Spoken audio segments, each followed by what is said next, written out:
Informasi pertama, Saudara, setelah kemarin Presiden menjalani vaksinasi COVID-19 dosis kedua, mulai hari ini seluruh tenaga kesehatan di sejumlah wilayah juga mulai menerima suntikan dosis kedua. Salah satunya di Puskesmas Setiabudi, Jakarta. Meski demikian, masih ada juga tenaga kesehatan yang baru menjalani suntikan dosis pertama. Dan sejauh ini tak ada penerima vaksin yang merasakan efek samping yang berat.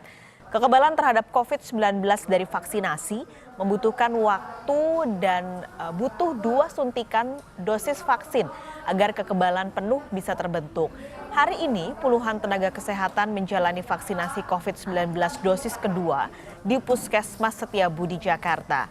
Pemerintah pun membuka akses seluas-luasnya agar seluruh tenaga kesehatan yang belum divaksinasi untuk mendaftar ke fasilitas kesehatan agar target cakupan vaksinasi COVID-19 bisa segera rampung dalam 1 tahun ke depan.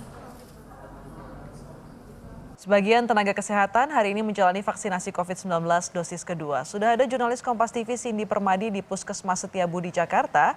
Selamat siang Cindy, sudah 2 pekan program vaksinasi ini berjalan.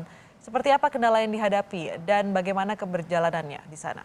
Ya, Astrid, kalau dari klaim Kepala Puskesmas Kecamatan Setiabudi tidak ada kendala khusus, tapi diakui bahwa dari dosis atau kuota yang disediakan pada setiap harinya, yaitu 60 dosis per hari, belum memenuhi kuota atau belum tercapai. Untuk di Puskesmas Kecamatan Setiabudi ada 923 tenaga kesehatan yang terdaftar untuk melakukan vaksinasi. Tapi hingga kemarin atau hingga tadi pagi pukul 7 pagi, baru ada 224 tenaga kesehatan yang mendaftar. Itu pun tidak semuanya dapat ditindaklanjuti dengan proses vaksinasi. Karena ketika mereka melakukan screening kesehatan, ada yang ternyata kondisinya tidak prima. Misalnya ada yang demam, tensinya tinggi, memiliki penyakit komorbid atau bahkan positif COVID-19, sehingga yang sudah dilakukan vaksinasi hingga kemarin atau hingga tadi pagi pada pukul 7 baru ada 181 tenaga kesehatan. Jumlah ini memang masih jauh juga dari jumlah tenaga kesehatan yang terdaftar, tadi disampaikan oleh Kepala Puskesmas. Salah satu alasannya bisa jadi karena mekanisme dari vaksinasi itu sendiri. Jadi pada tahap pertama, mekanismenya adalah tenaga kesehatan yang sudah terdaftar, mereka akan mendapatkan SMS Plus, kemudian mereka melakukan registrasi, mendapatkan e-tiket untuk ditunjukkan kepada petugas. Di sana mereka juga menentukan secara spesifik hari apa melakukan vaksinasi dan juga jamnya. Ada kemungkinan tenaga kesehatan yang belum melakukan vaksinasi ini baru terjadwalkan besok dan juga hari selanjutnya. Sementara untuk tahap vaksinasi kedua ini mekanismenya lebih sederhana, yaitu selama mereka nomor induk kependudukan yang terdaftar dalam Pikir BPJS, mereka bisa melakukan vaksinasi di fasilitas kesehatan mana saja yang melayani vaksinasi itu.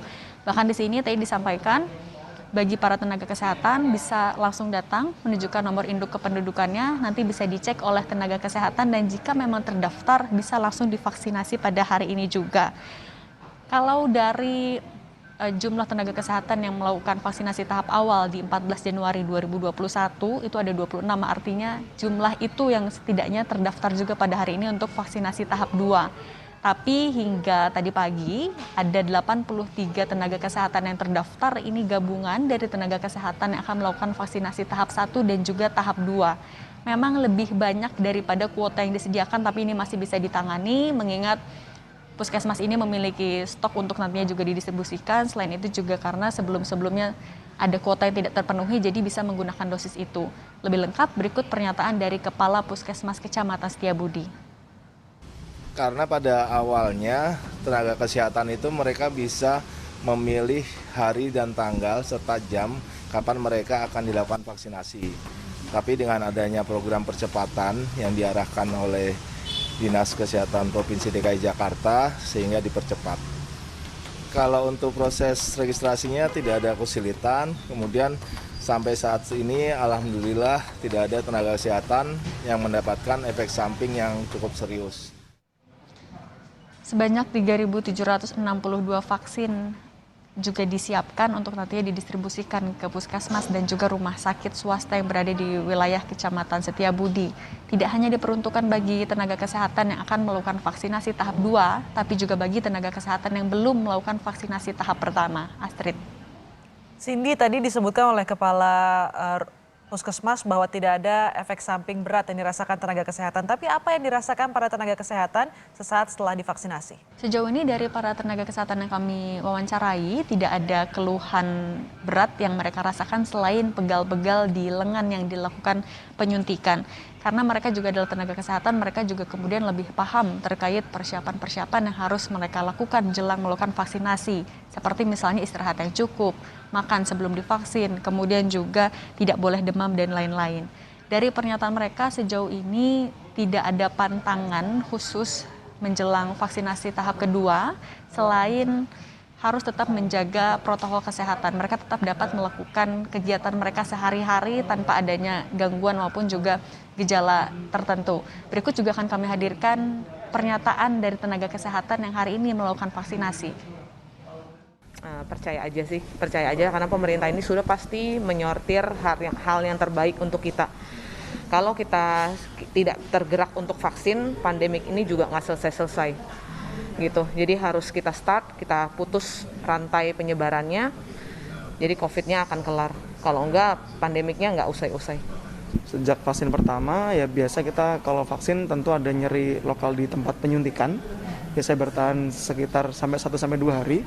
Alhamdulillah di vaksin yang pertama kemarin cuma dirasakan nggak sampai 1 hari dan setelahnya mereda. Enggak sih, yang penting nggak deg-degan aja, itu aja. Karena kita sudah tahu bahwa vaksin ini aman dan halal dan kita ini merupakan salah satu ikhtiar kita untuk membantu percepatan dalam mengakhiri pandemi ini, sehingga sekalian juga kita informasikan kepada masyarakat nanti yang juga akan menjadi target vaksin nanti bahwasanya vaksin ini aman dan halal. Di sini nanti setelah mereka dilakukan vaksinasi, mereka juga akan menerima bukti vaksin, kemudian mereka akan diminta untuk menunggu selama 30 menit. 30 menit itu diperuntukkan untuk observasi bagi tim petugas kesehatan di sini untuk melihat apakah para tenaga kesehatan yang divaksin mengalami atau ada gejala-gejala tertentu. Astrid. Cindy, tenaga kesehatan sudah, lalu kapan masyarakat umum bisa divaksinasi dan seperti apa mekanismenya? Rencana dari Presiden Joko Widodo kemarin disampaikan adalah pada pertengahan Februari 2021 mendatang. Memang untuk prioritas penerima vaksin pertama adalah tenaga kesehatan, dokter dan juga perawat, kemudian nantinya disusul oleh aparat TNI Polri, pelayan publik, dan juga nanti untuk masyarakat umum bisa secara bersamaan. Sampai kemarin kurang lebih ada 250.000 tenaga kesehatan yang sudah divaksin. Pemerintah juga tapi punya target untuk meningkatkan realisasi vaksin, apalagi dengan sumber daya vaksinator 30.000, puskesmas 10.000 dan juga rumah sakit 3.000. Sehingga targetnya adalah pemerintah atau jumlah orang yang bisa divaksin per harinya mencapai 900.000 hingga 1 juta orang per harinya. Mekanismenya untuk di Puskesmas Kecamatan Setiabudi untuk menjelang vaksinasi bagi masyarakat umum ini memang belum terlihat secara signifikan karena masih menunggu juga arahan dari Dinas Kesehatan Provinsi seperti apa nanti mekanismenya. Tapi kalau untuk mekanisme bagi tenaga kesehatan di sini yang memang masih menjadi prioritas juga bagi Puskesmas, ketika mereka datang, mereka melakukan registrasi awal, kemudian mereka akan di-screening kesehatannya, baru bisa melakukan vaksinasi, kemudian diberikan bukti sudah melakukan vaksinasi dan juga mereka akan diminta 30 menit untuk observasi lanjutan. Astrid. Cindy Permadi di Puskesmas Setiabudi, Jakarta. Terima kasih.